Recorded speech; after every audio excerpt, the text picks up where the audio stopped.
News కి స్వాగతం.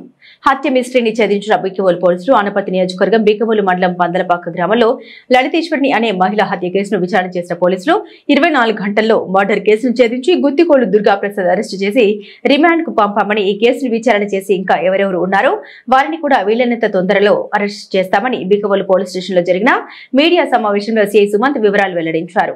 బిక్కవోలు మండల పరిధిలో పందలపాకలో 28/1/25 తేదీ రాత్రి అంటే తెల్లవారుజాము వచ్చేసరికి 29 తెల్లవారుజామున బెక్కవోలులోని వెలంపేటలో ఒక వివాహిత, ఆమె పేరు వచ్చి కురిపూడి లలితేశ్వరి అనే ఆవిడ వివాహిత. ఆమె ఇంటి వెనకాల శ్రీధర్ గన్నీ బ్యాగ్స్ సంబంధించిన ఒక షాప్లో ఒక కంపెనీ, అది ఆ కంపెనీలో అనుమానాస్పద స్థితిలో అంటే దెబ్బలతోనూ కొన్ని అనుమానాస్పదంగా ఆవిడ చనిపోవడం జరిగింది.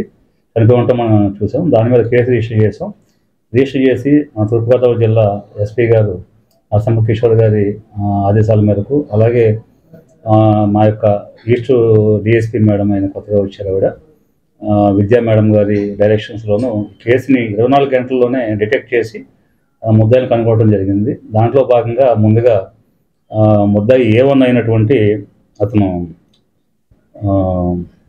దుర్గాప్రసాద్, గుత్తికోలు దుర్గాప్రసాద్ అన్న అతను కూడా అరెస్ట్ చేసి రిమాండ్కి పెట్టడం జరిగింది. సో దాంట్లో ఇంకా ఇన్వెస్టిగేషన్ కంప్లీట్ అవ్వలేదు, ఇంకా ఇన్వెస్టిగేషన్ ఉంది. దాంట్లో ఇంకెవరెవరు ముద్దాయిలు ఇన్వాల్వ్ అయ్యారు ఏంటి అనే కోణంలో దర్యాప్తు జరుగుతూ ఉంది. సో వీళ్ళని తొందరగా ముద్దాయిలందరినీ అరెస్ట్ చేసి అన్ని సాక్ష్యాలతో సహా కోర్టులో పెట్టడం జరుగుతుంది. మరిన్ని తాజా వార్తా విశేషాల కోసం MNews సబ్స్క్రైబ్ చేయండి, మీ మిత్రులకు షేర్ చేయండి.